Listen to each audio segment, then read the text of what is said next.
just like always. Just want a piece of mind. I've been focused on the future, never right now. But I'm sipping that kombucha, the pink brown. I'm the one that introduced you to you right now. Let's make noodles with me and coffee for my dad. Okay, he's coming. Look at him now.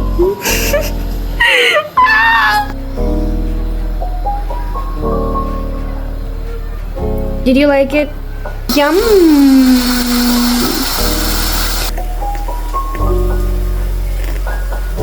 Bro, why is the video open? There's how it looks like, guys. Look at this. You know what? 3M noodles, it's different. And Netflix, of course, with K-drama, you know. Let's eat. That looks so yummy. Wait, let me open the place. Look.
Okay, open.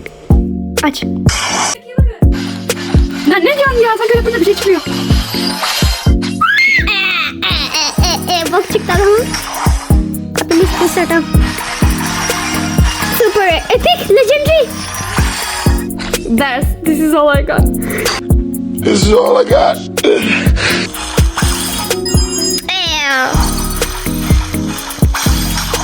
Bak. Shit.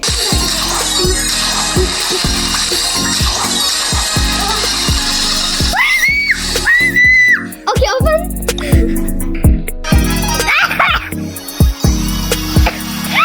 En sevdiğim karakter de çıktı. Ya ne bu kadar çıkıyor ya?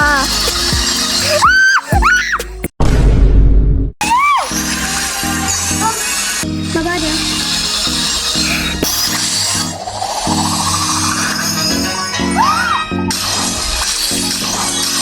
Bunlar zaten rare, super rare. Bir tane daha mitik olabilir şans. Ya pes elini çek ya. Al, bok çıkardı adam ya.